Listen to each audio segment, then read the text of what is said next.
ಬೆಂಗಳೂರು ಗ್ರಾಮಾಂತರಕ್ಕೆ ಭಾರೀ ಕಾಳಗ. ನಾನಂತೂ ಯಾವತ್ತೂ ರಾಜಕೀಯಕ್ಕೆ ಬರಬೇಕು ಅನ್ನೋ ಭಾವನೆನೇ ಇಟ್ಕೊಂಡಿದ್ದೆ. ಸಂಸತ್ತಿನಲ್ಲಿ ಕಾಂಗ್ರೆಸ್ನ ಒಂಟಿ ಧ್ವನಿಯ ಪ್ರತಿಧ್ವನಿ ಹೇಗಿದೆ? ಯಾರ ಧ್ವನಿ ಎತ್ತಿದ್ರೆ ಅವ್ರನ್ನ ಜೈಲಿಗೆ ಹಾಕುವಂತ ಪ್ರಯತ್ನ ಮಾಡ್ತಾರೆ. ಕರ್ನಾಟಕದ ಹಕ್ಕುಗಳಿಗಾಗಿ ಧ್ವನಿಗೆತ್ತಿದ್ದಕ್ಕೆ ಮನ್ನಣೆ ಸಿಗುತ್ತಾ? ಬಿಜೆಪಿಯವರು ನಿಮ್ಮ ಹತ್ರ ಟ್ಯಾಕ್ಸ್ ನ ವಸೂಲು ಮಾಡಿ ಗುಜರಾತ್ಗೆ ಎತ್ಕೊಂಡು ಹೋಯ್ತಾವ್ರೆ, ಉತ್ತರ ಪ್ರದೇಶಕ್ಕೆ ಎತ್ಕೊಂಡು ಹೋಯ್ತಾವ್ರೆ. ಮೇಕೆದಾಟು ಹೋರಾಟ ಮಾಡಿದ್ದಕ್ಕೆ ಬೆಲೆ ಸಿಗುತ್ತಾ? ಡಿ.ಕೆ. ಶಿವಕುಮಾರ್ ಅವ್ರು ಕಾಲ್ ಕಟ್ಕೊಂಡು ರಾಜಕೀಯಕ್ಕೆ ಬಂದವರು, ಡಿ.ಕೆ. ಶಿವಕುಮಾರ್ ಕಾಲ್ ಕಟ್ಕೊಂಡು MLA ಆಗಕ್ ಬಂದವರು, ಡಿ.ಕೆ. ಶಿವಕುಮಾರ್ ಕಾಲ್ ಕಟ್ಕೊಂಡು ಭಿಕ್ಷೆ ಬೇಡದವರು, ಡಿ.ಕೆ. ಶಿವಕುಮಾರ್ ಕಾಲ್ ಕಟ್ಕೊಂಡು ಆಸ್ತಿ ಉಳಿಸ್ಕೊಂಡವರು ಯಾರು ಅನ್ನೋದನ್ನ ಈ ಜಿಲ್ಲೆಯ ಜನ, ಈ ಕ್ಷೇತ್ರದ ಜನ ನೋಡಿದ್ದಾರೆ. ಹಾಗಾದ್ರೆ ಡಿ.ಕೆ. ಸುರೇಶ್ ಸಾಧನೆಗಳೇನು? ಸುಳ್ಳು ಹೇಳೋರ ಬಗ್ಗೆ, ಸತ್ಯ ಹೇಳಿ ಕೆಲಸ ಮಾಡೋರ ಬಗ್ಗೆ ನಡೆಯುವಂತ ಚುನಾವಣೆ. ಅವರೊಂದಿಗೆ ರಾಘವ ಸೂರ್ಯ ನಡೆಸಿರುವ ಸಂದರ್ಶನ.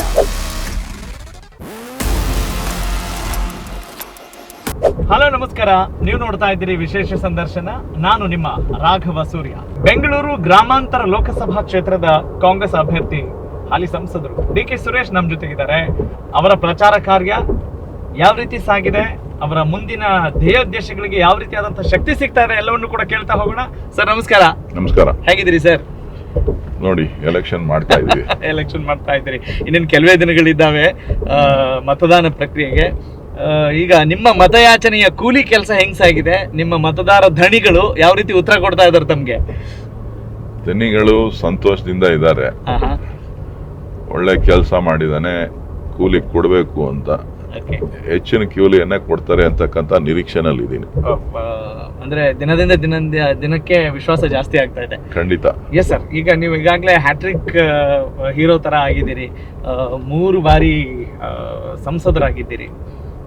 ಮೊದಲ ಉಪಚುನಾವಣೆಯ ನೆನಪಿಗೂ ಈಗ ನಡೀತಾ ಇರುವಂತಹ ಚುನಾವಣಾ ಪ್ರಕ್ರಿಯೆಗೂ ಹೆಂಗ್ ಅನಿಸ್ತಾ ಇದೆ? ಏನ್ ಡಿಫ್ರೆನ್ಸ್ ಅನಿಸ್ತಾ ಇದೆ ತಮ್ಗೆ?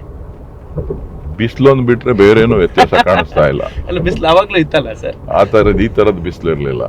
ಓಕೆ. ಸೊ ಅವತ್ತಿನ ಬಿಸಿಲಿಗೂ ಇವತ್ತಿನ ಬಿಸಿಲಿಗೂ ವ್ಯತ್ಯಾಸ ಇದೆ. ಅಷ್ಟು ಬಿಟ್ರೆ ಬೇರೇನೂ ಚುನಾವಣೆನಲ್ಲಿ ಯಾವುದು ಏನು ಕಾಣಿಸ್ತಾ ಇಲ್ಲ. ಓಕೆ. ಅಂದ್ರೆ ಆ ಉಪಚುನಾವಣೆಯ ನೆನಪನ್ನ ಜ್ಞಾಪಿಸ್ಕೊಂಡಾಗ ಏನ್ ಅನ್ಸುತ್ತೆ ಸರ್? ಫಸ್ಟ್ ಟೈಮ್ ನಾನು ಈಗ ಚುನಾವಣೆ ಪ್ರವೇಶ ಮಾಡ್ತಾ ಇದ್ದೀನಿ ಅನ್ನೋ ಒಂದು ಭಾವನೆ ಆಗಿತ್ತು. ಚುನಾವಣೆ ಫಸ್ಟ್ ಟೈಮು ನಾನು ಚುನಾವಣೆಗೆ ಅಭ್ಯರ್ಥಿಯಾಗಿ ಕಣಕ್ಕಿಳಿದಾಗ ಸೊ ಎಲ್ಲವೂ ಕೂಡ ಆಕಸ್ಮಿಕವಾಗಿ ಕೇವಲ ಒಂದು 25 ದಿನದಲ್ಲಿ ಎಲ್ಲವೂ ಕೂಡ ಮುಕ್ತಾಯ ಆಗೋಯ್ತು. ಸೊ ನಂದೇನು ಅದಕ್ಕೆ ಪಾತ್ರ ಕಡಿಮೆ.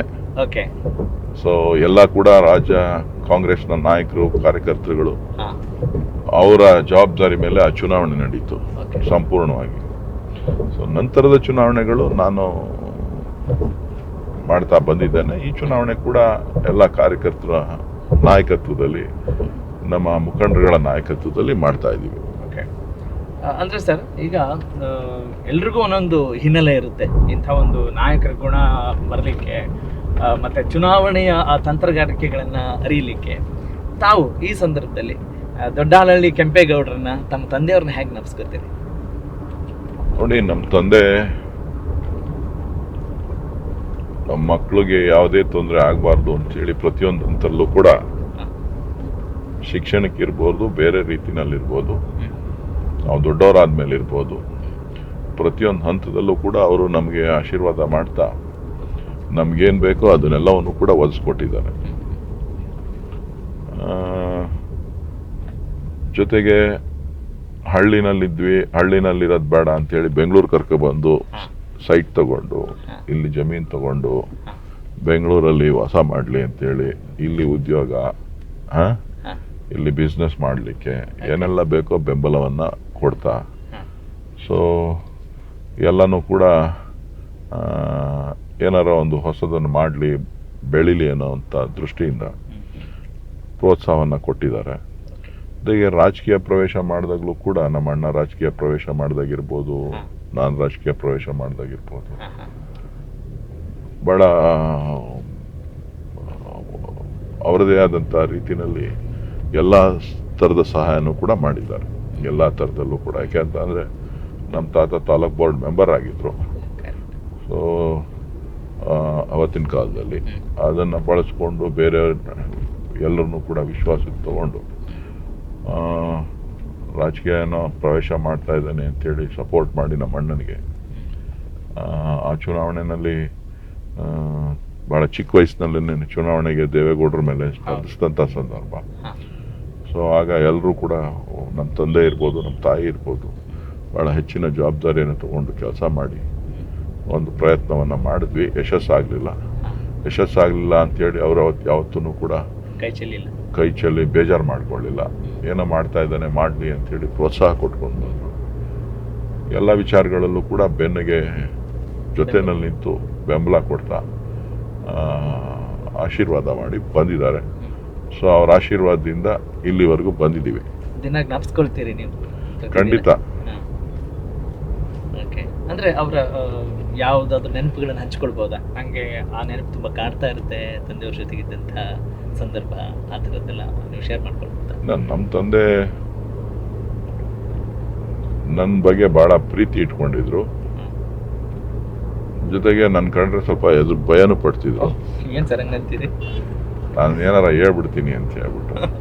ಅಂದ್ರೆ ಯುವರ್ ಟ್ರೂತ್ಫುಲ್ ಅಂತ, ನೇರವಾಗಿರ್ತೀರಿ ಅಂತ. ನಮ್ಮ ತಂದೆ ದಿನ ಬೆಳಿಗ್ಗೆ ಇದ್ರೆ ಜಮೀನುಗಳಿಗೆ ವ್ಯವಸಾಯ ಮಾಡೋದಕ್ಕೆ ಜೀಪಲ್ಲಿ ಜನನ್ ಕರ್ಕೊಂಡು ಹೋಗೋರು. ಸುಮ್ಮನೆ ನೀವು ಯಾಕೆ ವಯಸ್ಸಾಯ್ತಾ ಬಂತು, ಯಾಕೆ ನೀವು ಓಡಾಡ್ತೀರಿ ಅಂದ್ರೂ ಅವ್ರು ಆ ಗೀಳು ಬಿಟ್ಟಿರಲಿಲ್ಲ, ವ್ಯವಸಾಯದ ಗೀಳು. ಕೊನೆವರೆಗೂ ಕೂಡ ಏನಾರ ಇರ್ಲಿ ಇಲ್ಲದೆ ಹೋಗ್ಲಿ ಅವ್ರು ಹೋಗಿ ನಿಂತ್ಕೊಂಡು ಅವರೇ ನಿಂತು ಅವರೇ ಮಾಡಿ ಬರಬೇಕಾಗಿತ್ತು.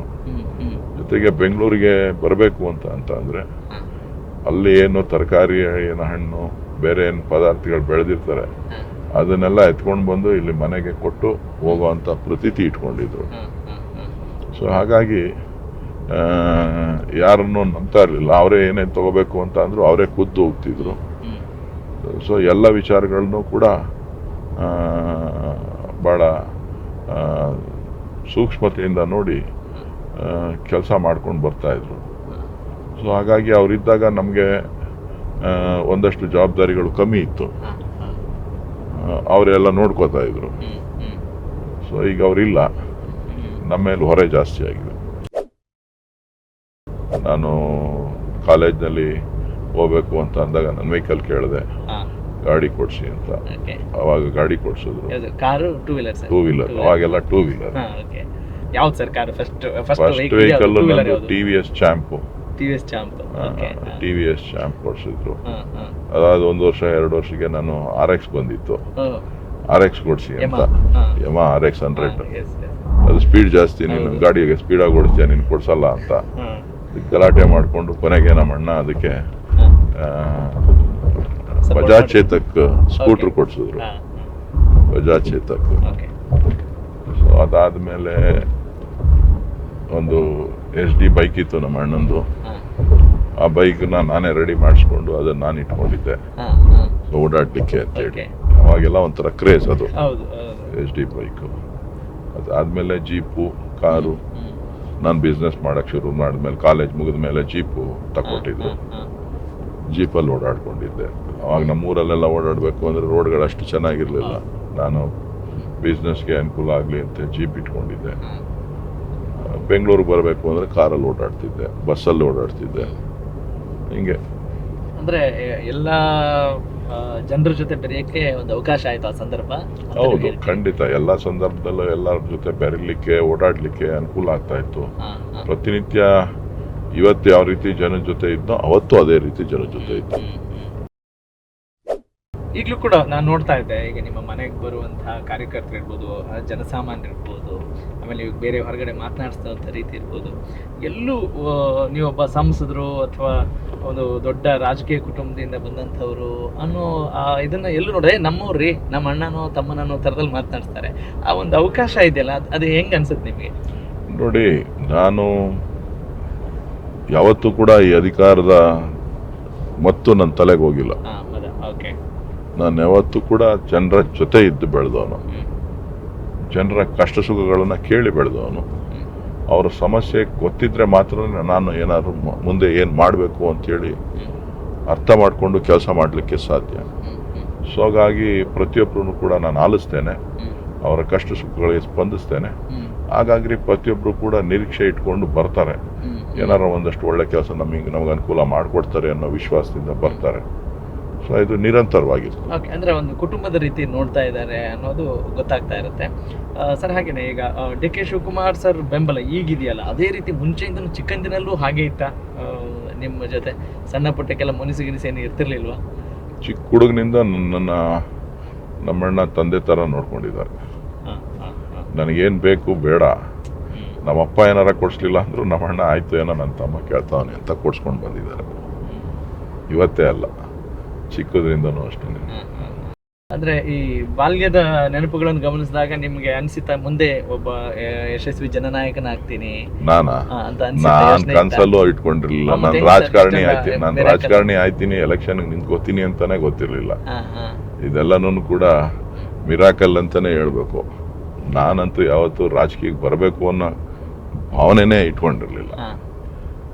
ಬೈ ಎಲೆಕ್ಷನ್ನಲ್ಲಿ, ಉಪಚುನಾವಣೆಯಲ್ಲಿ ನನ್ನನ್ನು ಬಲವಂತವಾಗಿ ಕನ್ವಿನ್ಸ್ ಮಾಡೋದು ನನಗಿಷ್ಟ ಇರಲಿಲ್ಲ. ಚುನಾವಣೆಗೆ ರಾಜಕಾರಣಕ್ಕೆ ಬರಲಿಕ್ಕೆ ನಮ್ಮಣ್ಣ ಒಬ್ಬರೇ ಸಾಕು, ಕ್ಷೇತ್ರದಲ್ಲಿ ನೋಡ್ಕೊಂಡು ಸಾಕು, ಕಾಲ ಕಳೆಯೋಣ ಅನ್ನೋ ಭಾವನೆ ಇತ್ತು. ಸೊ ಕೊನೆಗೆ ಎಲ್ಲರ ಒತ್ತಡ, ಹಿಂದೆ ಕೂಡ 2-3 ಸಾರಿ ನಿಲ್ಲಬೇಕು ಅಂತಕ್ಕಂಥ ಮಾತನ್ನು ಹೇಳಿದ್ರು. ನಾನು ಅದನ್ನು ಸ್ಟ್ರೈಟ್ ಅವೇ ರಿಜೆಕ್ಟ್ ಮಾಡಿದ್ದೆ.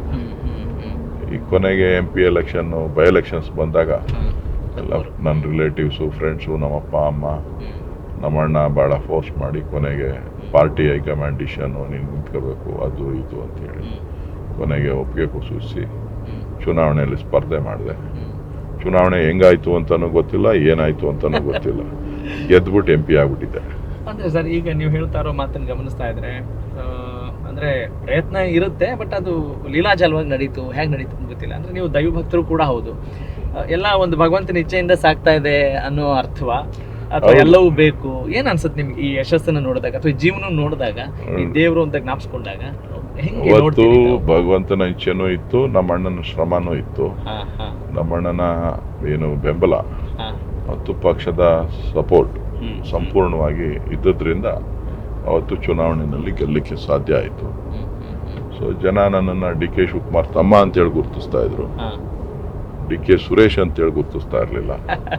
DK ಸುರೇಶ್ ಶಿವಕುಮಾರ್ ತಮ್ಮ ಅಂತೇಳಿ.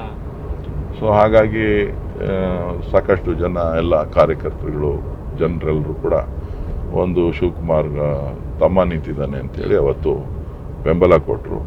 ಪಕ್ಷ ಕೂಡ ಮುಖ್ಯಮಂತ್ರಿ ಸಿದ್ದರಾಮಯ್ಯನವರು ಅವತ್ತಿದ್ದರು, ಸಿದ್ದರಾಮಯ್ಯನವರು, ಡಾಕ್ಟರ್ ಪರಮೇಶ್ವರ್ ಅವರೆಲ್ಲ ಬೆಂಬಲ ಕೊಟ್ಟು, ಸೊ ಪ್ರತಿಯೊಂದು ಹಂತದಲ್ಲೂ ಕೂಡ ಈ ಸೀಟನ್ನು ಗೆಲ್ಲೇಬೇಕು ಅಂತೇಳಿ ಅವ್ರು ಮಾಡಲಾಗಿ ನನಗೆ ಯಶಸ್ಸಾಯಿತು.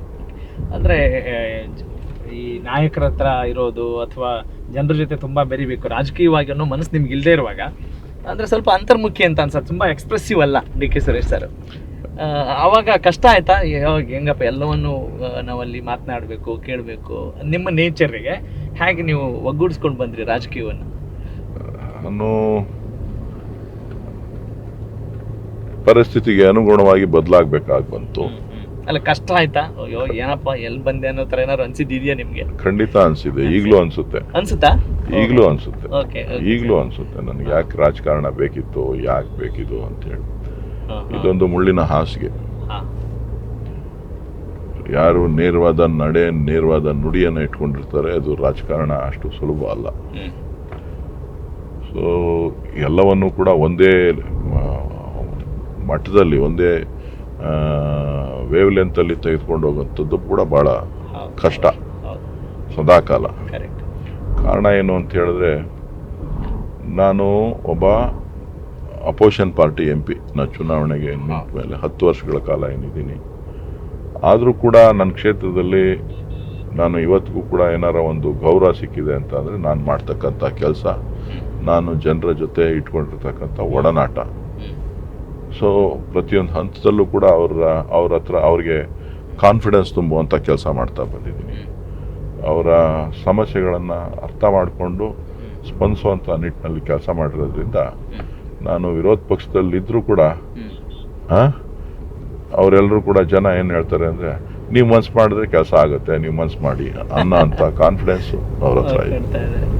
ಸರ್ ಹಾಗೇನೆ ಈಗ ಮುಳ್ಳಿನ ಹಾದಿ ಅಂದರೂ ಕೂಡ ಈ 10 ವರ್ಷಗಳಲ್ಲಿ MP ಲ್ಯಾಡ್ ಸ್ಕೀಮ್ನ ಚೆನ್ನಾಗಿ ಬಳಸ್ಕೊಂಡಂಥವ್ರು ಸ್ಥಳೀಯ ಪ್ರದೇಶಾಭಿವೃದ್ಧಿಯ ನಿಧಿಯನ್ನು ಚೆನ್ನಾಗಿ ಸದ್ಬಳಕೆ ಮಾಡ್ಕೊಂಡಿದ್ದೀರಿ ಅನ್ನೋ ಒಂದು ಮಾತಿದೆ, ಮತ್ತು ಜನರ ಬಾಯಲ್ಲೂ ಅದನ್ನು ನಾವು ಕೇಳ್ತೀವಿ. ಎಲ್ಲ ನೀವು ಕೊಟ್ಟಿರುವಂಥ ಸೌಲಭ್ಯಗಳನ್ನು ಗಮನಿಸಿದಾಗ ಹೇಗೆ ಇಷ್ಟೊಂದು ಕಷ್ಟ ಇದ್ದರೂ ಕೂಡ ಅಪೋಸಿಟ್ MP ಆಗಿದ್ದರೂ ಕೂಡ, ಅಪೋಸಿಟ್ ಪಾರ್ಟಿಯ MP ಆಗಿದ್ದರೂ ಕೂಡ ಹೇಗೆ ಸುಲಭ ಆಗಿತ್ತು ನಿಮ್ಗೆ? ಆ ಕಾನ್ಫಿಡೆನ್ಸ್ ಮಾತ್ರ ಬರ್ಲಿಕ್ಕೆ ಸಾಧ್ಯ ಹೇಗೆ? ಇನ್ನುಳಿದವ್ರಿಗೆ ಆಗಿಲ್ಲ ಅಂತ ಹೇಳಿದರೆ ಏನು ಡಿಫ್ರೆನ್ಸ್ ಅನ್ಸುತ್ತೆ ನಿಮಗೆ? ನೋಡಿ, MP-LAD ಫಂಡ್ಸ್ ಏನು ಬರುತ್ತೆ ಅದನ್ನು ನಾವು ಯಾವ ರೀತಿಯ ಯಾವ ಕಾರ್ಯಗಳಿಗೆ ಕೊಡಬೇಕು ಅಂತಕ್ಕಂಥದ್ದು ಭಾಳ ಮುಖ್ಯ. ಒತ್ತಡ ಇರುತ್ತೆ, ನಮ್ಮ ಕಾರ್ಯಕರ್ತರಿಂದ ಒತ್ತಡ ಇರುತ್ತೆ, ಸಾರ್ವಜನಿಕರಿಂದ ಅನೇಕ ಬೇಡಿಕೆಗಳು, ಬೇರೆ ಬೇರೆ ರೀತಿಯ ಬೇಡಿಕೆಗಳಿರುತ್ತೆ. ನಮ್ಮ ಆಯ್ಕೆ ಯಾವುದು ಅನ್ನೋದು ಭಾಳ ಮುಖ್ಯ ಆಗುತ್ತೆ. ಆದ್ಯತೆ, ನಮ್ಮ ಆದ್ಯತೆ, ನಮ್ಮ ಆಯ್ಕೆ. ನಾವು ಯಾವುದಕ್ಕೆ ಆದ್ಯತೆ ಕೊಟ್ಟು ಯಾವುದನ್ನು ಆಯ್ಕೆ ಮಾಡ್ತೀವಿ ಅದು ಭಾಳ ಮುಖ್ಯ. ಸೊ ಹಾಗಾಗಿ ನನ್ನ ಆಯ್ಕೆ ಮತ್ತು ಆದ್ಯತೆ ಭಾಳ ಪ್ರಮುಖವಾದಂಥ ವಿಚಾರಗಳನ್ನು ಸಾರ್ವಜನಿಕರ ದೃಷ್ಟಿಯಿಂದ, ಸಾರ್ವಜನಿಕರಿಗೆ ಅನುಕೂಲ ಆಗುವಂಥ ದೃಷ್ಟಿಯಿಂದ ನಾನು ಮಾಡುವಂಥದ್ದು. ಸೊ ಹಾಗಾಗಿ ಎಲ್ಲರೂ ಕೂಡ ಅದು ನಾನು ಕೆಲವರೆಲ್ಲರೂ ರೋಡ್ಗೆ ಕೊಡಿ, ಸಮುದಾಯ ಭವನ ಕೊಡಿ, ಇನ್ನೇನೋ ಕೊಡಿ, ಅದು ಕೊಡಿ, ಇದು ಕೊಡಿ ಅಂತ ಕೇಳ್ತಾರೆ. ಬಟ್ ನನ್ನ MP-LAD ಇವತ್ತು ಕೂಡ ಬಹುತೇಕ 95% ಈಗಲೂ ಕೂಡ ನೀವು ಕಾಣ್ಬೋದು, ಈಗಲೂ ನೀವು ಕ್ಷೇತ್ರದಲ್ಲಿ ಕಾಣ್ಬೋದು. ಕಾರಣ ಏನು ಅಂತ ಅಂದರೆ, ಈ 10 ಪೈಸೆಗೆ 1 ಲೀಟರ್ ನೀರು ಅಂತೇಳಿ RO ಸಿಸ್ಟಮ್, ಮಿನರಲ್ ವಾಟರ್, ಶುದ್ಧ ಕುಡಿಯುವ ನೀರಿನ ಘಟಕಗಳನ್ನು ಸ್ಥಾಪನೆ ಮಾಡಿದ್ದೆ ನಾನು ನನ್ನ ಕ್ಷೇತ್ರದಲ್ಲಿ. ಸೊ ಹಾಗಾಗಿ ಇಡೀ ಕ್ಷೇತ್ರದ ಜನ ಅದನ್ನು ಗುರುತಿಸ್ತಾರೆ, ಅದನ್ನು ಉಪಯೋಗಿಸ್ತಾ ಇದ್ದಾರೆ.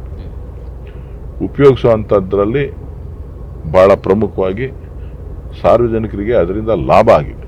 ನಾನು ಕೊಟ್ಟಂಥ ಕಾರ್ಯಕ್ರಮ ಲಾಭ ಆಗಿದೆ. ಜೊತೆಗೆ ಅದು ಮುಂದಿನ ದಿನಗಳಲ್ಲಿ ಅದಾದ ಮೇಲೆ ರಾಜ್ಯದಲ್ಲಿ ಅನೇಕರು ಪ್ರಾರಂಭ ಮಾಡಿದ್ರು, ಶುರು ಮಾಡಿದ್ರು ಕ್ಷೇತ್ರಗಳಲ್ಲಿ.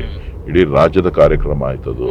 ಅದಾದಮೇಲೆ ರಾಷ್ಟ್ರದಲ್ಲೂ ಕೂಡ ಅದನ್ನು ಎಲ್ಲ ಕಡೆ ಎಲ್ಲೆಲ್ಲಿ ನೀರಿನ ಇದಿತ್ತು ಅದನ್ನು ಪ್ಲಾಂಟ್ಗಳನ್ನ ಹಾಕೋದಕ್ಕೆ ಶುರು ಮಾಡಿದ್ರು. ಸೊ ಹೀಗೆ ಒಂದಕ್ಕೆ ಒಂದು ಜೋಡಿಸುವಂಥ ಕೆಲಸ ಮಾಡ್ತಾ ಒಂದು ಕ್ರಾಂತಿಕಾರಕ ಬದಲಾವಣೆಯನ್ನು ನನ್ನ ಕ್ಷೇತ್ರದಲ್ಲಿ ಶುದ್ಧ ಕುಡಿಯೋ ನೀರಿನ ಮುಖಾಂತರ ತಂದೆ. ಆರೋಗ್ಯ ಮತ್ತು ಒಳ್ಳೆ ನೀರು. ಮತ್ತೆ ಕೇಂದ್ರೀಯ ವಿದ್ಯಾಲಯ ಕೂಡ ಒಂದು ಇಲ್ಲಿ ನಮ್ಮ ಜಿಲ್ಲೆನಲ್ಲಿ ಕೇಂದ್ರೀಯ ವಿದ್ಯಾಲಯ ಇರಲಿಲ್ಲ, ಒಂದು ಕೇಂದ್ರೀಯ ವಿದ್ಯಾಲಯ ಮಾಡಿಸಿದ್ದೇನೆ. ಒಂದು ನವೋದಯ ಶಾಲೆ ಇರಲಿಲ್ಲ, ನವೋದಯ ಶಾಲೆ ಸ್ಯಾಂಕ್ಷನ್ ಮಾಡಿಸಿ ಅದು ಕೂಡ ನಡೀತಾ ಇದೆ. 2 ESI ಹಾಸ್ಪಿಟ್ಲ್ಗಳನ್ನು ಮಂಜೂರಾತಿ ಮಾಡಿಸಿದ್ದೇನೆ. ಒಂದು ಹಾರೋಳ್ಳಿ ಕೈಗಾರಿಕಾ ಪ್ರದೇಶದಲ್ಲಿ 200 ಬೆಡ್ ಹಾಸ್ಪಿಟ್ಲು, ಮತ್ತೊಂದು ಆನೇಕಲ್ ತಾಲೂಕಿನಲ್ಲಿ 200 ಬೆಡ್ ಹಾಸ್ಪಿಟ್ಲು. ಅವೆರಡೂ ಕೂಡ ನಡೀತಾ ಇದೆ. ಅದು ಬೊಮ್ಮಸಂದ್ರ ಇಂಡಸ್ಟ್ರಿಯಲ್ ಆನೇಕಲ್ ತಾಲೂಕಲ್ಲಿರೋದು ಇಷ್ಟೊತ್ತಿಗೆ ಕೆಲಸ ನಡಿಬೇಕಾಗಿತ್ತು, ಮುಗಿಯೋ ಹಂತಕ್ಕೆ ಬರಬೇಕಾಗಿತ್ತು. ಕೆಲವರು ತಕರಾರು ಮಾಡಿಕೊಂಡು ಆ ಜಾಗನ ಒತ್ತುವರಿ ಮಾಡಿದರು. ಸೊ ಅದನ್ನು ತೆರವುಗೊಳಿಸ್ಲಿಕ್ಕೆ ಅನೇಕ ಬಾರಿ ಕಳೆದ ಸರ್ಕಾರದ ಅವಧಿನಲ್ಲಿ ಪ್ರಯತ್ನ ಮಾಡಿದ್ದೆ, ಆಗಿರಲಿಲ್ಲ. ನಮ್ಮ ಸರ್ಕಾರ ಬಂದಿದ ತಕ್ಷಣ ಅದನ್ನು ಕ್ಲಿಯರ್ ಮಾಡಿಸಿ ಕಾಂಪೌಂಡ್ ಹಾಕ್ಸಿದ್ದೇನೆ. ಅವರೆಲ್ಲರೂ ಕೂಡ ಈಗ ಅದನ್ನು ಎಸ್ಟಿಮೇಟ್ ಮಾಡಿದ್ದಾರೆ, ಟೆಂಡರ್ ಕರೆಯೋ ಹಂತದಲ್ಲಿದೆ ಎರಡೂ ಕೂಡ. ಸೊ ESI ಹಾಸ್ಪಿಟಲ್ಸ್ 2 ಮಾಡಿದ್ದೀನಿ. ಕೋವಿಡ್ ಸಂದರ್ಭದಲ್ಲಿ ಕ್ರಿಮಿಟೋರಿಯಂಗಳ ಅವಶ್ಯಕತೆ ಇದೆ ಅಂತ ಅನ್ನಿಸ್ತು. ಆಗ ನಾನು ನಮ್ಮೆಲ್ಲ ತಾಲೂಕುಗಳಲ್ಲಿ, ತಾಲೂಕು ಹೆಡ್ ಕ್ವಾರ್ಟರ್ಸಲ್ಲಿ ಎಲೆಕ್ಟ್ರಿಕಲ್ ಕ್ರಿಮಿಟೋರಿಯಂ ಮಾಡಬೇಕು ಅಂತೇಳಿ ಎಲ್ಲ ತಾಲೂಕುಗಳಲ್ಲೂ ಒಂದೊಂದು ಎಲೆಕ್ಟ್ರಿಕಲ್ ಕ್ರಿಮಿಟೋರಿಯಂ ಮಾಡಿಸಿದೆ. ಸೊ ಒಂದು ಸ್ವಲ್ಪ ವಿನೂತನವಾದಂಥ ಬಸ್ ಶೆಲ್ಟರ್ ಮಾಡೋಣ ಅಂಥೇಳಿ ಹೊಸದಾಗಿ ಒಂದು ಬಸ್ ಶೆಲ್ಟರ್ಸ್ನ ಮಾಡಿದ್ದೀನಿ. ನೀವೆಲ್ಲರೂ ಹೋಗ್ತಾ ನೋಡ್ಬೋದು. ಒಂದು ವಿಶೇಷವಾಗಿ ಒಂದು ವಿನ್ಯಾಸ ಮಾಡಿ ನಾನೇ ಡಿಸೈನ್ ಮಾಡಿದ್ದೀನಿ. ಇನ್ನು ಸ್ವಲ್ಪ ಚೇಂಜಸ್ ಇದೆ, ನೋಡೋಣ ಜನ ಏನು ತೀರ್ಮಾನ ಮಾಡ್ತಾರೆ ಅದನ್ನು ನೋಡಿ ಮಾಡೋದು. ಸೊ ಏನು ಅಂತ ಅಂದರೆ ಏನಾರ ಒಂದು ಕ್ರಿಯೇಟಿವಿಟಿ ಇರಬೇಕು ಅಂತಕ್ಕಂಥದ್ದು, ಹೊಸ ವಿಭಿನ್ನತೆ ವಿಶೇಷವಾಗಿರಬೇಕು ಅಂತಕ್ಕಂಥ ದೃಷ್ಟಿಯಿಂದ ಅದು ನಿಮ್ಗೆ ಆಶೀರ್ವಾದ ಆಗುತ್ತೆ ಅನ್ನೋ ಒಂದು ನಂಬಿಕೆ ಕೂಡ ಇದೆ. ಆದರೆ ರಾಜ್ಯ ಅಂತ ಬಂದಾಗ ಅಥವಾ ದೇಶದ ಚುನಾವಣೆ ಅಂತ ಬಂದಾಗ ಈ ಬರ ಪರಿಹಾರಕ್ಕೆ ಸಂಬಂಧಪಟ್ಟ ಹಾಗೆ, ತೆರಿಗೆ ತಾರತಮ್ಯ ವಿಚಾರಕ್ಕೆ ಸಂಬಂಧಪಟ್ಟ ಹಾಗೆ, ಮತ್ತು ಡಿಮಾನಿಟೈಸೇಷನ್ ಬಗ್ಗೆ ಸರಿಯಾದಂಥ ಕ್ಲಾರಿಟಿ ಕೊಡದೇ ಇರೋ ಬಗ್ಗೆ, GST ಬಗ್ಗೆ ನಾನಾ ರೀತಿಯಾದಂಥ ಹೋರಾಟಗಳನ್ನು ನೀವು ಮಾಡ್ತಾನೆ ಇರ್ತೀರಿ. ಅದೆಲ್ಲೂ ಜನರು ಅದನ್ನು ಅಷ್ಟಾಗಿ ಗಮನಿಸ್ತಾ ಇದ್ದಾರೆ ಅಂತ ಅನಿಸ್ತಾ ಇದೆ ನಿಮಗೆ? ಬರೀ ನಮ್ಗೆ ಸಾಕಪ್ಪ ಇಲ್ಲಿ ರೋಡು ನೀರು ಇದೆ, ಅನ್ನೋ ಥರದಲ್ಲಿ ಮಾತ್ರ ನೋಡ್ತಾರೆ. ನಿಮ್ಗೆ ಹೇಗೆ ರೆಸ್ಪಾನ್ಸ್ ಸಿಗ್ತಾ ಇದೆ ಈ ವಿಚಾರಕ್ಕೆ ಸಂಬಂಧಪಟ್ಟ ಹಾಗೆ? ಅವರಿಗೆ ಜೀವನ ಮುಖ್ಯ ಆಗಿದೆ ಹೊರತು ಬೇರೆ ಯಾವುದು ಮುಖ್ಯ ಆಗಿಲ್ಲ. ಅವರು ಮೂಲಭೂತ ಅವಶ್ಯಕತೆ ಮೂಲಭೂತ ಅವಶ್ಯಕಗಳಿಗೆ ಮಾತ್ರ ಹೆಚ್ಚು ಗಮನ ಹರಿಸ್ತಾರೆ ಹೊರತು ಬೇರೆ ಯಾವುದಕ್ಕೂ ಗಮನ ಹರಿಸೋದಿಲ್ಲ. ಸೊ ಹಾಗಾಗಿ ಇವತ್ತು ಬೇರೆ ವಿಚಾರಗಳು ಸಮಸ್ಯೆಗಳು ಇದ್ರೂ ಕೂಡ ಜನ ಅದನ್ನ ಗಮನಿಸ್ತಾ ಇಲ್ಲ. ಬಹಳ ಪ್ರಮುಖವಾಗಿ ಸೋಷಿಯಲ್ ಮೀಡಿಯಾ ಪರ್ಸೆಪ್ಷನ್ನು ಜನರನ್ನ ತಲೆಯನ್ನ ಬೇರೆ ಕಡೆ ಕರ್ಕೊಂಡು ಹೋಗ್ತಾ ಇದೆ. ಕರೆಕ್ಟ್. ಈಗ ನಿಮ್ಮ ಕ್ಷೇತ್ರದ ಜನತೆಗೆ ನಾವು ಪ್ರಶ್ನೆ ಮಾಡಿದಾಗ ಒಳ್ಳೆ ಕೆಲಸ ಮಾಡಿದಾರ್ರಿ ಅನ್ನೋ ಮಾತುಗಳು ಬಹಳಷ್ಟು ಕಡೆಗಳಿಂದ ಬರ್ತಾ ಇದ್ದಾವೆ. ಈ ಪ್ರಚಾರದ ಮಹತ್ವ ಡಿ ಕೆ ಸುರೇಶ್ ಅವರಿಗೆ ಎಷ್ಟರ ಮಟ್ಟಿಗಿದೆ? ಯಾವ ಪ್ರಚಾರ? ಹೀಗೆ ಚುನಾವಣಾ ಪ್ರಚಾರದಲ್ಲಿ ಎಷ್ಟು ಮಹತ್ವ ಅನ್ಸುತ್ತೆ? ಈಗ ನೀವು ಆಲ್ರೆಡಿ ಎಲ್ಲಾ ಕೆಲಸ ಕಾರ್ಯಗಳನ್ನು ಮಾಡಿಬಿಟ್ಟಿದ್ದೀರಿ. ಒಂದು ಪರೀಕ್ಷೆ ಅಂತ ಹೇಳಿದ್ರೆ ಎಕ್ಸಾಮ್ಗೆಲ್ಲ ಓದ್ಬಿಟ್ಟಿದ್ದೀರಿ. ಸುಳ್ಳು ಹೇಳೋರ ಮಧ್ಯೆ ಸತ್ಯ ಹೇಳಿ ಕೆಲಸ ಮಾಡೋರ ಮಧ್ಯೆ ನಡೆಯುವಂತ ಚುನಾವಣೆ ಇದು. ಅಂದ್ರೆ ಸುಳ್ಳಿಗೆ ಶಕ್ತಿ ಇದೆ ಅಂತೀರಾ ಸರ್? ಸುಳ್ಳು ಕಿವಿಗೆ ಇಂಪಾಕ್ಟ್. ಜನರು ಹೊತ್ತೊತ್ತು ಊಟ ಮಾಡೋದು ನಿದ್ದೆ ಮಾಡೋದನ್ನ ನಾವು ನೋಡ್ತಾ ಇರ್ತೀವಿ. ಆದರೆ ಜನನಾಯಕರಿಗೆ ಅದು ಅಷ್ಟು ಸಾಧ್ಯವಾಗಿರೋದಿಲ್ಲ. ಯಾಕಿಂತ ಸ್ಟ್ರೆಸ್ ಬೇಕು ಡಿ ಕೆ ಸುರೇಶ್ ಅವರಿಗೆ? ಈಗ ಹೇಳ್ತಿರ್ತೀರಿ ಕೆಲವೊಂದು ಕಡೆ ನಾನು ಗಮನಿಸ್ತಾ ಇದ್ದೆ, ಆರೋಗ್ಯದಲ್ಲಿ ಸ್ವಲ್ಪ ಏರುಪೇರು ಆದರೆ ಸಹಜವಾಗೇ ಇರುತ್ತೆ. ಒಂದು ಯಾವಾಗ ಊಟ ಮಾಡ್ತೀವಿ ಗೊತ್ತಾಗಲ್ಲ ಅಂತೇಳಿ. ಇಷ್ಟೆಲ್ಲ ಇದ್ದು ಕೂಡ ಯಾಕೆ ನಿಮಗೆ ವಾಟ್ ಈಸ್ ಡ್ರೈವಿಂಗ್ ಯು ಅಂತ? ನೋಡಿ, ನಾವು ರಾಜಕಾರಣಕ್ಕೆ ಬರಬಾರ್ದಾಗಿತ್ತು, ಬಂದ್ಬಿಟ್ಟಿದೀವಿ. ನಮ್ಮ ಆದ್ಯತೆ ಮೊದಲು ಜನರ ಕಷ್ಟ ಸುಖಗಳನ್ನು ನೋಡ್ತಕ್ಕಂಥದ್ದು. ಎಷ್ಟೋ ಜನಕ್ಕೆ ಊಟ ಇರುತ್ತೋ ಊಟ ಇರಲ್ವೋ ಗೊತ್ತಿಲ್ಲ, ಅವರು ನಮ್ಮನ್ನೇ ನಂಬ್ಕೊಂಡಿರ್ತಾರೆ. ಸೊ ನಾವು ನಮ್ಮ ಆದ್ಯತೆಯನ್ನ ನಾವು ಕಾಪಾಡೋದಕ್ಕಿಂತ ಬೇರೆಯವರ ಆದ್ಯತೆಯನ್ನ ಗಮನದಲ್ಲಿಟ್ಕೊಂಡು ನಾವು ಕೆಲಸ ಮಾಡಬೇಕಾಗುತ್ತೆ. ಸೊ ಹಾಗಾಗಿ ಇವತ್ತು ನಾವೆಲ್ಲರೂ ಕೂಡ ಈ ಊಟಕ್ಕೆ ವಿಶ್ರಾಂತಿಗೆ ಆದ್ಯತೆಯನ್ನು ಕೊಡಲಿಕ್ಕೆ ಕಷ್ಟ ಆಗುತ್ತೆ. Sir, D K Shivakumar, D K Suresh family ಅಂತ ಹೇಳಿದ್ರೆ ಎಚ್ ಡಿ ದೇವೇಗೌಡರ ಫ್ಯಾಮಿಲಿಗೂ ತುಂಬಾ ಪ್ರೀತಿ ಅಲ್ಲ, ಯಾಕೆ ಇದು? ನನಗೂ ಅರ್ಥ ಆಗ್ತಾ ಇಲ್ಲ ಯಾಕೆ ಅಷ್ಟೊಂದು ಪ್ರೀತಿಯನ್ನ ವ್ಯಕ್ತಪಡಿಸ್ತಾರೆ, ಯಾಕೆ ಅಷ್ಟೊಂದು ಇದಿಟ್ಕೊಂಡಿದ್ದಾರೆ. ಬಹುಶಃ ಎಲ್ಲೋ ಡಿ ಕೆ ಶಿವಕುಮಾರ್ ಅವರ ರಾಜಕೀಯಕ್ಕೆ ಎಲ್ಲೋ ಸಮಸ್ಯೆ ಆಗ್ಬೋದು ಭವಿಷ್ಯದಲ್ಲಿ ಅನ್ನೋಂಥ ಚಿಂತೆ ಅವ್ರಿಗಿರ್ಬೇಕು ಅಂತ ಕಾಣಿಸುತ್ತೆ. ಅದಕ್ಕೆ ಅಭದ್ರತೆ ಅಂತೀರಾ? ಅಭದ್ರತೆ ಅಂತ ಗೊತ್ತಿಲ್ಲ, ಒಟ್ಟಿನಲ್ಲಿ ಅವರು ನೋಡುವಂಥದ್ದು, ಅವ್ರು ಮಾತಾಡುವಂಥದ್ದನ್ನೆಲ್ಲ ನೋಡಿದ್ರೆ ಬಹುಶಃ ಅವರು ಬೇರೆ ರೀತಿಯಲ್ಲೇ ಚಿಂತನೆಯನ್ನು ಮಾಡ್ತಾ ಇದ್ದಾರೆ ಅಂತ ಕಾಣಿಸ್ತದೆ. ಈ ಮುಂಚೆ ನೀವು ಒಂದು ಮಾತು ಹೇಳಿದ್ರಿ, ರಾಜಕಾರಣಕ್ಕೆ ಬರಬೇಕು ಅಂದರೆ ತಾಳ್ಮೆ ಇರಬೇಕು, ಟೀಕೆ ಟಿಪ್ಪಣಿಗಳನ್ನು ಎದುರಿಸುವಂಥ ಶಕ್ತಿ ಬೇಕು ಅಂತ. ಬಹುಶಃ ಆ ಫ್ಯಾಮಿಲಿಯ ಆಶೀರ್ವಾದ ನಿಮಗೆ ಇದರಲ್ಲಿ ತುಂಬ ಇದ್ದಂಗಿದೆ. ಫ್ಯಾಮಿಲಿ ಆಶೀರ್ವಾದ ನನಗೆ ಬೇಕಾಗಿಲ್ಲ. ಆ ಫ್ಯಾಮಿಲಿ ಆಶೀರ್ವಾದ ನಾನು ಕೇಳೋದು ಇಲ್ಲ. ಫ್ಯಾಮಿಲಿ ಆಶೀರ್ವಾದ ನನಗೆ ಬೇಕು. ಅಂದರೆ ಟೀಕೆ ಟಿಪ್ಪಣಿಗಳಿಂದ ನೀವು ಬಹಳಷ್ಟು ಸ್ಟ್ರಾಂಗ್ ಆಗಿದ್ದೀರಿ ಅಂತ ನನ್ನ ಅನಿಸಿಕೆ. ನೋಡಿ, ನಮಗೆ ಚಿಕ್ಕದ್ರಿಂದಲೂ ಕೂಡ ನಮ್ಮ ತಂದೆ ತಾಯಿಗಳು ಬೆಳೆಸಿದಂಥ ದಾರಿ, ನಾವು ನಡೆದು ಬಂದಂಥ ದಾರಿ, ನಾವೇನೋ ಪ್ರಧಾನಮಂತ್ರಿ ಮಕ್ಕಳಾಗಲಿ ಮುಖ್ಯಮಂತ್ರಿ ಮಕ್ಕಳಾಗಲಿ ಅಲ್ಲ. ನಮ್ಮಣ್ಣನೂ ಕೂಡ ಒಬ್ಬರು ಸಾಮಾನ್ಯ ಕುಟುಂಬದಿಂದ ಬಂದಂಥವ್ರು. ನಾವು ಸಾಮಾನ್ಯ ಕುಟುಂಬದಿಂದ ಬಂದು ಇವತ್ತು ರಾಜಕಾರಣವನ್ನು ಪ್ರಾರಂಭ ಮಾಡಿ ವಿದ್ಯಾರ್ಥಿ ದಶೆಯಿಂದನೇ ರಾಜಕಾರಣಕ್ಕೆ ಬಂದವರು. ಅವರು TAPCMSನ ಡೈರೆಕ್ಟರ್ ಆಗಿದ್ದಂಥವ್ರು, ಸಹಕಾರಿ ಕ್ಷೇತ್ರದಲ್ಲಿ ಕೆಲಸ ಮಾಡಿದವರು. ಚುನಾವಣೆಗೆ ಬಂದು ನಂತರ ಜಿಲ್ಲಾ ಪಂಚಾಯಿತಿ ಸದಸ್ಯರಾಗಿ ವಿವಿಧ ಹಂತಗಳಲ್ಲಿ ಕೆಲಸ ಮಾಡ್ತಾ ಇವತ್ತು ಈ ಮಟ್ಟಕ್ಕೆ ಬಂದಿದ್ದಾರೆ. ಅವರ ಶ್ರಮ ಇದರಿಂದ ಇದೆ. ಸುಮಾರು 35-40 ವರ್ಷಗಳ ಹೋರಾಟ. ನಾವೇನು ಪ್ರೈಮ್ ಮಿನಿಸ್ಟರ್ ಫ್ಯಾಮಿಲಿ ಅಂತಲೂ ಬರಲಿಲ್ಲ, ಚೀಫ್ ಮಿನಿಸ್ಟರ್ ಫ್ಯಾಮಿಲಿ ಅಂತಲೂ ಬರಲಿಲ್ಲ. ಸ್ವಂತ ಶ್ರಮದ ಮೇಲೆ ಡಿ ಕೆ ಶಿವಕುಮಾರ್ ಅವರು ಇವತ್ತು ರಾಜಕಾರಣದಲ್ಲಿ ರಾಜ್ಯ ಗುರುಸುವಂಥ ನಾಯಕರಾಗಿದ್ದಾರೆ. ಸರ್, ಈ ಕರೋನಾ ಟೈಮಲ್ಲಿ ನೀವು ನಡೆದುಕೊಂಡಂಥ ರೀತಿ ಬಹಳಷ್ಟು ಜನನಾಯಕರಿಗೆ ಪ್ರೇರಣೆಯಾಗಿತ್ತು. ರಾಜಕೀಯದ ಮುಳ್ಳಿನ ಹಾದಿ ಅಂತ ಹೇಳಿದ್ರು ಕೂಡ ಜನ ಇಲ್ಲದೆ ಹೋದರೆ ನಿಮ್ಗೆ ಜ್ವರ ಬರುತ್ತೆ ಅನ್ನೋ ಮಾತು ಕೇಳಿದ್ದೀನಿ ನಾನು. ಹೆಂಗೆ ಆ ಟೈಮನ್ನು ಹೆಂಗೆ ನಿಭಾಯಿಸಿದ್ರಿ ನೀವು? ನೋಡಿ, ಮೊದಲು ಲಾಕ್ಡೌನ್ ಏನು ಘೋಷಣೆ ಆಯಿತು, ಲಾಕ್ಡೌನ್ ಘೋಷಣೆ ಆದಾಗ 1-2-3 ದಿನ ಮಾತ್ರ ಸ್ವಲ್ಪ ಮನೆಯಲ್ಲೇ ಇದ್ದೆ. ಸಾಕಷ್ಟು ಫೋನ್ ಕಾಲ್ಗಳು ಅದು ಇದು ಎಲ್ಲ ಬರ್ತಿತ್ತು. ಅದಾದ ಮೇಲೆ ಜನರ ಕೂಗು ಭಾಳಷ್ಟು, ಅವರ ಧ್ವನಿ, ಅವರ ನೋವುಗಳು ಸಾಕಷ್ಟು ಇರ್ತಾ ಇತ್ತು. ಎಲ್ಲ ಒಂದು ಕಡೆ ಯಾರಿಗೋ ಜ್ವರ ಅಂತ ಅಂದರೆ ಆ ಊರಲ್ಲಿ ಎಂಟೈರ್ ಊರನ್ನೇ ಲಾಕ್ಡೌನ್ ಮಾಡಿ ಕ್ವಾರಂಟೈನ್ ಮಾಡೋವಂಥದ್ದು, ಅವ್ರ ಕುಟುಂಬದವ್ರನ್ನ ಎಲ್ಲರೂ ಸಪ್ರೇಟ್ ಮಾಡಿ ಐಸೋಲೇಟ್ ಮಾಡುವಂಥದ್ದು. ಸೊ ಸಾಕಷ್ಟು ವಿಶೇಷವಾಗಿ ಹಳ್ಳಿಗಳಲ್ಲಿ ಈ ಥರದ ವಾತಾವರಣ ಬಂದಾಗ ಅದು ಹೊಸ ಭಯ ಒಂದು ಎಲ್ಲೋ ಒಂಥರ. ಹಾಗಾಗಿ ಊರೂರನ್ನೇ ಯಾರನ್ನೂ ಒಳಗಡೆ ಪ್ರವೇಶ ಇಲ್ಲದೆ ಇರೋ ರೀತಿ ನೋಡ್ಕೊಳ್ಳುವಂಥದ್ದು. ಯಾರೇ ಬೆಂಗಳೂರಿಂದ ಅದೇ ಸ್ವಂತ ಊರವ್ರು ಬಂದರೂ ಕೂಡ ಅವ್ರನ್ನ ಪ್ರವೇಶಕ್ಕೆ ಅವ್ರನ್ನೆಲ್ಲರನ್ನೂ ಕೂಡ ಆಚೆ ಇಡುವಂಥ ಪ್ರಯತ್ನಗಳು. ನಿಮಗೆ ಭಯ ಆಗಲಿಲ್ವಾ ಸರ್ ಆ ಟೈಮಲ್ಲಿ? ಹೆಂಗೆ ಮುನ್ನುಗ್ತಿದ್ರಲ್ಲ?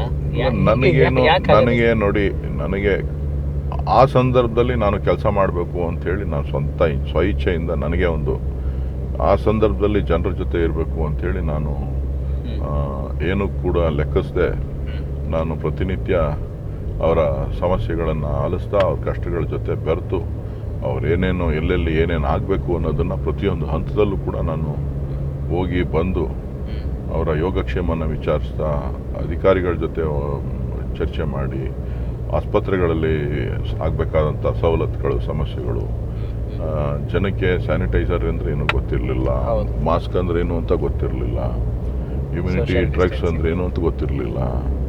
ಸೊ ಈ ಥರ ಎಲ್ಲ ಇದ್ದಂಥ ಸಂದರ್ಭದಲ್ಲಿ ಪ್ರಧಾನಮಂತ್ರಿಗಳು ಜಾಗಟೆ ಹೊಡೀರಿ, ದೀಪ ಹಚ್ಚಿ ಅಂದ್ಬಿಟ್ರು. ಎಲ್ಲ ಜಾಗಟೆ ಹೊಡಿಯೋಕ್ಕೆ, ದೀಪ ಹಚ್ಚೋದಕ್ಕೆ ಎಲ್ಲ ತಯಾರಾಗ್ಬಿಟ್ರು. ಕರೋನಾ ಹೊರಟೋಯ್ತಾ ಐತೆ ಪ್ರೈಮ್ ಮಿನಿಸ್ಟರ್ ಹೇಳ್ಬಿಟ್ಟು ಅಂತೇಳಿ. ಸೊ ಸುಳ್ಳು ಪ್ರಚಾರಕ್ಕೆ ಹೆಚ್ಚು ಆದ್ಯತೆಗಳು ಸಿಕ್ತು. ನಾವು ಮಾಡಿದಂಥ ಕೆಲಸ ಕಾರ್ಯಗಳು ಒಂದು ಕಡೆ ಸರ್ಕಾರ ಅದರಲ್ಲೇ ಹಣ ಮಾಡಕ್ಕೆ ಹೊರಟ್ಬಿಟ್ರು. ಆ ಸುಳ್ಳು ಪ್ರಚಾರಕ್ಕೆ ವಿದ್ಯಾವಂತರು ಎಲ್ಲೋ ಹೋಗೊಟ್ಟಿದ್ದಾರೆ ಅನ್ನೋ ಥರ ಏನಾದ್ರು ಅನಿಸ್ತಿದೆಯಾ ತಮಗೆ? ಅನಿಸಿದೆಯಾ? ಖಂಡಿತ ಅನಿಸಿದೆ. ಅವ್ರಿಗೆ ಇನ್ನೂ ಕೂಡ ರಿಯಾಲಿಟಿನೇ ಅರ್ಥ ಆಗಿಲ್ಲ. ವಿದ್ಯಾವಂತರು ಏನಿದ್ದಾರೆ, ವಿದ್ಯಾವಂತರುಗಳಿಗೆ ಇನ್ನೂ ಕೂಡ ರಿಯಾಲಿಟಿ ಇದೆ. ಕೇಂದ್ರೀಯ ವಿದ್ಯಾಲಯ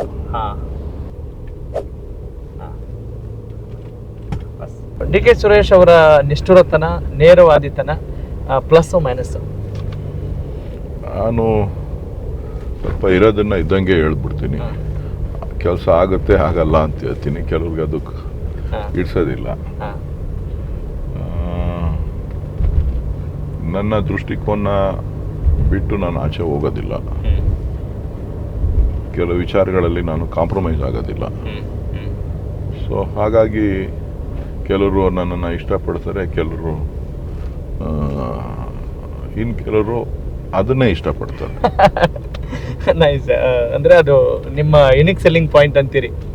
ಸೆಲ್ಲಿಂಗ್ ಪಾಯಿಂಟ್ ಅದೇನೆ. ಓಕೆ ಸರ್, ಹಾಗೆ ಎಚ್ ಡಿ ಕುಮಾರಸ್ವಾಮಿ ಅವರು ಇತ್ತೀಚೆಗೆ ಹೆಣ್ಣು ಮಕ್ಕಳ ಬಗ್ಗೆ ಭಾಷಣದಲ್ಲಿ ಮಾತನಾಡುವಾಗ ಹೆಣ್ಣು ಮಕ್ಕಳು ಹಾದಿ ತಪ್ತಾ ಇದ್ದಾರೆ ಅನ್ನೋ ಮಾತು ಬಂತು. ಅಂದ್ರೆ ಪಂಚ ಗ್ಯಾರಂಟಿಗಳ ವಿಚಾರವನ್ನ ಅವರು ಆ ರೀತಿ ನೋಡ್ತಾ ಇದ್ದಾರೆ. ಏನ್ ಹೇಳ್ತೀರಿ ಅದಕ್ಕೆ ತಾವು? ನೋಡಿ, ಹೆಣ್ಣು ಮಕ್ಕಳನ್ನ, ಸ್ತ್ರೀಯರನ್ನ ನಾವು ಅನೇಕ ವಿಧದಲ್ಲಿ ನಾವು ಗೌರವಿಸ್ತಾ ಇದ್ದೀವಿ. ನಮ್ಮ ಭಾರತೀಯ ಸಂಸ್ಕೃತಿಯನ್ನ ಅವ್ರು ಕಲ್ತಿಲ್ಲ ಅಂತ ಹೇಳಿದ್ರೆ ಪ್ರಧಾನಮಂತ್ರಿಗಳು ಹೇಳ್ಕೊಡ್ಬೇಕು ಅವ್ರಿಗೆ. ಯಾಕಂದರೆ ಪ್ರಧಾನಮಂತ್ರಿಗಳನ್ನು ಅವರು ಮೆಚ್ಚಿದ್ದಾರೆ, ಇವರು ಮೆಚ್ಚಿದ್ದಾರೆ. ಸೊ ಹಾಗಾಗಿ ಪ್ರಧಾನಮಂತ್ರಿಗಳೇ ಹೇಳ್ಬೇಕು ಹೆಣ್ಣು ಮಕ್ಕಳ ಬಗ್ಗೆ ಏನು ಅಂತೇಳಿ. ನಾವು ತಾಯಿ ಸ್ಥಾನದಲ್ಲಿ ನೋಡಿದ್ದೀವಿ, ಸಹೋದರಿ ಸ್ಥಾನದಲ್ಲಿ ನೋಡಿರ್ತೀವಿ, ಪತ್ನಿ ಸ್ಥಾನದಲ್ಲಿ ನೋಡಿರ್ತೀವಿ. ಸೊ ಇವತ್ತು ದೇವ್ರ ಸ್ಥಾನದಲ್ಲೂ ನೋಡ್ತಾ ಇದ್ದೀವಿ. ದೇವ್ರ ರೂಪದಲ್ಲೂ ಕೂಡ ನಾವು ಹೆಣ್ಣು ಮಕ್ಕಳನ್ನ ಇವತ್ತು ಗಂಗೆ ಇರ್ಬೋದು, ಭೂದೇವಿ ಇರ್ಬೋದು, ಸರಸ್ವತಿ ಇರ್ಬೋದು, ಲಕ್ಷ್ಮಿ ಇರ್ಬೋದು, ಹೀಗೆ ಹಲವಾರು ರೂಪದಲ್ಲಿ ಚಾಮುಂಡಿ ಇರ್ಬೋದು, ಎಲ್ಲ ರೂಪದಲ್ಲೂ ಕೂಡ ನಾವು ನೋಡ್ತಾ ಇದ್ದೀವಿ. ಆದರೆ ಇಂಥ ಕೀಳು ಅಭಿರುಚಿ ಯಾಕೆ ಅನ್ನೋದು ನನಗೆ ಗೊತ್ತಿಲ್ಲ. ಒಬ್ಬ ನಾಯಕರಾದಂಥವರು, ಒಬ್ಬ ಪ್ರಧಾನಮಂತ್ರಿ, ಮಾಜಿ ಪ್ರಧಾನಮಂತ್ರಿಗಳ ಕುಟುಂಬದಲ್ಲಿ 2 ಬಾರಿ ಮುಖ್ಯಮಂತ್ರಿ ಆದಂಥವರು ಈ ರೀತಿಯ ಕೀಳು ಅಭಿರುಚಿ, ಕೀಳು ಇದು ಮಾತು ಬಹುಶಃ ಎಂಥವ್ರನ್ನೂ ಕೂಡ ಕೆಟ್ಟ ಸ್ಥಿತಿನಲ್ಲಿ, ಕೆಟ್ಟ ರೀತಿಯಲ್ಲಿ ನೋಡಲಿಕ್ಕೆ ಸಾಧ್ಯ ಆಗ್ತದೆ. ಈಗ ಅವ್ರು ಹೇಳಿರುವಂಥ ಹೇಳಿಕೆಗಳು ಎಲ್ಲೋ ಒಂದು ಕಡೆ ಮಹಿಳಾ ಕುಲಕ್ಕೆ ಮಾಡಿದಂಥ ಅಪಮಾನ. ಸೊ ಕೀಳ ಅಭಿರುಚಿಯನ್ನು ಇಟ್ಕೊಂಡು ಈ ರೀತಿ ಹೇಳಿಕೆಗಳನ್ನು ಹೇಳಿದ್ದಾರೆ. ಅವ್ರು ವೈಯಕ್ತಿಕವಾಗಿ ಅವ್ರು ಏನು ಬೇಕಾದ್ರೂ ಅವರ ಹೆಣ್ಮಕ್ಳನ್ನ ಅವ್ರು ಯಾವ ರೀತಿ ಬೇಕಾದ್ರೂ ಅದು ಹೇಳ್ಕೊಳ್ಳಿ ವೈಯಕ್ತಿಕವಾಗಿ, ಆದರೆ ಸಾರ್ವಜನಿಕವಾಗಿ ಈ ರೀತಿ ಮಾಡುವಂಥದ್ದು, ಹೇಳಿಕೆ ಕೊಡುವಂಥದ್ದು. ಸೊ ಇಡೀ ಸ್ತ್ರೀ ಕುಲ ಇವತ್ತು ಅದಕ್ಕೆ ಉತ್ತರ ಕೊಡಬೇಕು ಅಂತೇಳಿ ಭಾವಿಸ್ತೇನೆ. ಯಾವಾಗಲೂ ಅಷ್ಟೇ ಮೈತ್ರಿ ಅಂತ ಇರ್ಬೋದು, ಹೊಂದಾಣಿಕೆ ಅನ್ನೋದು ಒಂದು ಒಗ್ಗಟ್ಟು ಅಂತ ಪರಿಗಣಿಸ್ತಾರೆ. BJP JDS ಮೈತ್ರಿ ತಮಗೇನು ಅನಿಸುತ್ತೆ?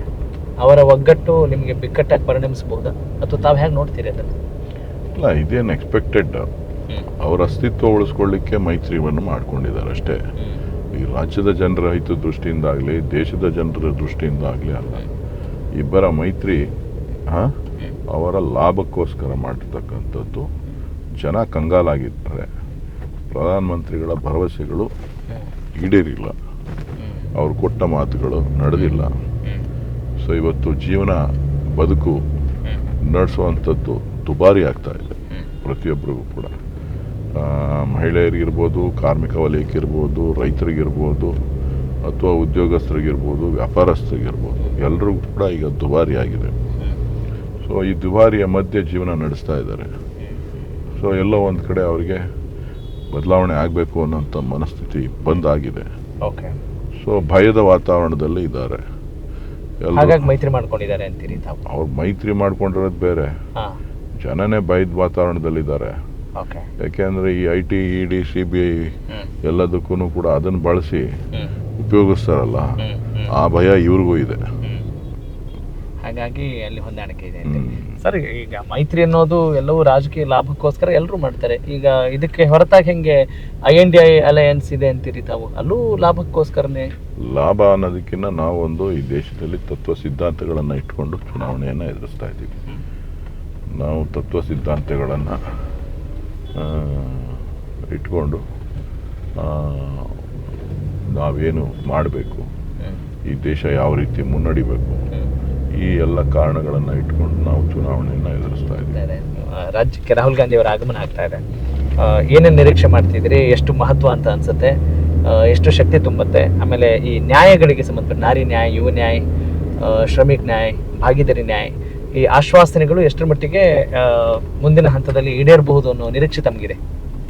ನೋಡಿ, ಈ ನ್ಯಾಯಗಳನ್ನು ಯಾತಕ್ಕೆ ನಾವು ಕೊಟ್ಟಿದ್ದೇವೆ ಅಂತ ಹೇಳಿದ್ರೆ, ಜನ ಯಾವ ಸಮಸ್ಯೆಗಳನ್ನು ಎದುರಿಸ್ತಾ ಇದ್ದಾರೆ ಆ ಸಮಸ್ಯೆಗಳಿಗೆ ಪರಿಹಾರವನ್ನು ಕೊಡೋ ನಿಟ್ಟಿನಲ್ಲಿ ನಾವು ಈ ಒಂದು ನ್ಯಾಯ ಯೋಜನೆಯನ್ನು, ಪಂಚ ನ್ಯಾಯಗಳನ್ನು ನಾವು ದೇಶದ ಜನರ ಮುಂದೆ ಇಟ್ಟಿದ್ದೀವಿ. ಮಕ್ಕಳಿಗೆ 1 ಲಕ್ಷ ರೂಪಾಯಿ.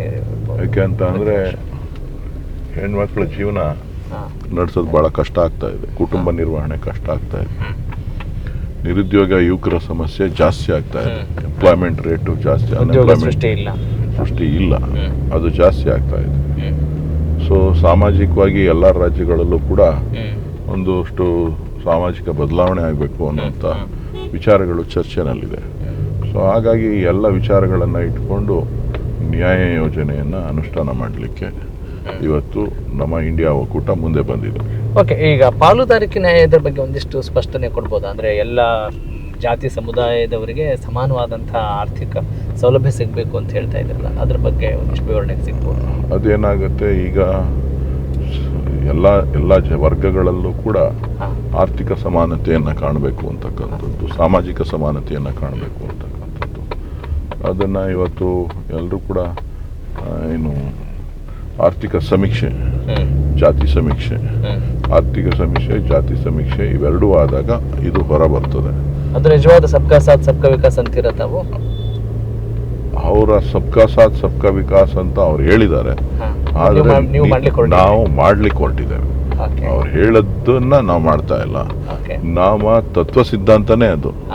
ಸರ್ವ ಜನಾಂಗದ ಶಾಂತಿಯ ತೋಟ ನಮ್ಮ ತತ್ವ. ಅಂದ್ರೆ ಕಾಂಗ್ರೆಸ್ ಅಂತ ಹೇಳಿದ ತಕ್ಷಣ ಬಡವರ ಪರ, ನಿರ್ಗತಿಕರ ಪರ ಅನ್ನೋ ಮಾತಿದೆ. ಅವ್ರಿಗೆ ಅಷ್ಟೇ ಆದ್ರೆ ಸಾಕ, ದೊಡ್ಡ ದೊಡ್ಡ ಶ್ರೀಮಂತರಿಗೆ ಕಾಂಗ್ರೆಸ್ನ ಅವಶ್ಯಕತೆ ಇಲ್ಲ ಅಂತ ಅರ್ಥ ಇಲ್ಲ. ನಾವು ಕೆಳ ಹಂತದಿಂದ ಮೇಲ್ ಬರಬೇಕು ಅಂತ ಶ್ರೀಮಂತರನ್ನ ನಾವೇನು ಬೇಡ ಅಂತ ಹೇಳೋದಿಲ್ಲ. ಅವ್ರಿಗೂ ಕೂಡ ನಾವು ಕಾರ್ಯಕ್ರಮಗಳನ್ನು ಕೊಟ್ಟಿದ್ದೇವೆ. ಅವ್ರನ್ನೂ ಕೂಡ ಅವ್ರಿಗೂ ಕೂಡ ಎಲ್ಲ ಮಾನ್ಯತೆಗಳನ್ನು ಕೊಟ್ಟಿದ್ದೇವೆ. ಸೊ ಅವರಿದ್ರೇ ಉದ್ಯೋಗಗಳ ಸೃಷ್ಟಿಯಾಗೋದು. ಅವರಿಗೂ ಕೂಡ ಎಲ್ಲ ರೀತಿಯ ಬೆಂಬಲವನ್ನು ಕಾಂಗ್ರೆಸ್ ಪ್ರತಿಯೊಂದು ಹಂತಲ್ಲೂ ಕೊಟ್ಟಿದೆ. ನೆಹರು ಕಾಲದಿಂದನೂ ಕೊಟ್ಕೊಂಡು ಬಂದಿದೆ. ಸೊ ಯಾರನ್ನ ಒಬ್ಬರನ್ನ ದೃಷ್ಟಿನಲ್ಲಿ ಕೊಟ್ಟಿಲ್ಲ, ಒಬ್ಬ ವ್ಯಕ್ತಿ ದೃಷ್ಟಿಯಿಂದ ಕೊಟ್ಟಿಲ್ಲ. ಇಡೀ ದೇಶದಲ್ಲಿ ಎಲ್ಲ ಮಧ್ಯಮ ಸಮಾನತೆ ಸಿದ್ಧಾಂತ ಆ ನಿಟ್ಟಿನಲ್ಲಿ ಮಾಡಿದ್ದೀವಿ. ಇದು ಕೇಂದ್ರೀಕೃತ ಆಗೋಗಿದೆ. ಏನು ಬಿಜೆಪಿ ಆಡಳಿತದಲ್ಲಿ ಕೇಂದ್ರೀಕೃತ ಆಗೋಗಿದೆ. Okay sir. ಸರ್, ನೀವು ಜಾಸ್ತಿ ಟ್ರಾವೆಲ್ ಮಾಡ್ತೀರಿ. ಟ್ರಾವೆಲ್ ಎಲ್ಲೇ ಮಾಡಿದ್ರು ಕೂಡ ಅಲ್ಲಿಂದ ಹೊಸದಾಗಿ ಏನಾದರೂ ಕಲಿಬೇಕು, ಅದನ್ನು ಅಳವಡಿಸ್ಕೊಳ್ಬೇಕು ಅಂತ ನೀವು ಹೇಳ್ತಾ ಇರ್ತೀರಿ. ನಾನು ನಿಮ್ಮ ಕ್ಷೇತ್ರದಲ್ಲಿ ಬಹುತೇಕ ರಸ್ತೆಗಳನ್ನು ನೋಡಿದಾಗ ಒಂದಿಷ್ಟು ಸಿಮೆಂಟ್ ರಸ್ತೆಗಳು ನಾವು ನೋಡ್ತೇವೆ. ಅದೆಲ್ಲ ಹೊರಗಡೆಯಿಂದ ನೋಡಿ ಕಲ್ತದ್ದು ಅಂತ ನಾವು ಭಾವಿಸ್ಬೇಕಾ? ಪ್ರಾರಂಭದಲ್ಲಿ ಹೊರಗಡೆಯಿಂದಾನೇ ನೋಡಿದ್ದು. ಫಸ್ಟ್ ನಾವೇ ಶುರು ಮಾಡಿದ್ದು